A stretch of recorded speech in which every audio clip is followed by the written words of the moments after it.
ស៊ុយអែបកាត់បន្ថយជំនួយដល់5ប្រទេសដើម្បីបង្វិលលុយទៅជួយអ៊ុយក្រែនរដ្ឋាភិបាលស៊ុយអែបបានប្រកាសនៅថ្ងៃសុក្រនេះថាខ្លួននឹងបញ្ឈប់ជំនួយអភិវឌ្ឍជាបណ្ដាដ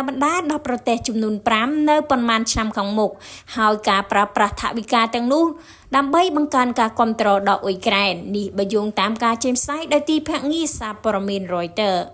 រដ្ឋមន្ត្រីកិច្ចសហប្រតិបត្តិការអភិវឌ្ឍអន្តរជាតិលោក Benjamin Dousa បានបញ្ជាក់ថាប្រទេសដែលនឹងរងប៉ះពាល់រួមមាន Zimbabwe តង់សានី ម៉ូសំប៊ីក លីបេរីយ៉ា និងមូលីវីលោកបានសង្កត់ធ្ងន់ថាអ៊ុយក្រែនគឺជាអាទិភាពគោលនយោបាយការបរទេសនិងជំនួយដ៏សំខាន់បំផុតរបស់ស៊ុយអែប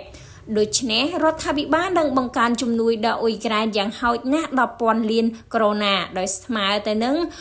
1.06 លានដុល្លារនៅឆ្នាំ2026រដ្ឋាភិបាលរំពឹងថាវិធានការទាំងនេះនឹងសន្សំប្រាក់បានច្រើនជាង2,000 លានក្រូណាទៅស្មើទៅនឹង212 លានដុល្លារក្នុងរយៈពេល2ឆ្នាំខាងមុខដែលត្រូវនឹងបង្វិលទៅប្រើប្រាស់ក្នុងគម្រោងនានានៅអ៊ុយក្រែនដូចជាការកសាងហេដ្ឋារចនាសម្ព័ន្ធថាមពលឡើងវិញ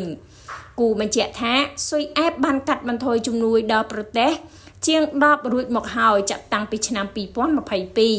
រដ្ឋាភិបាលក៏បានប្រកាសកាត់បន្ថយថវិកាចំនួនសរុបពី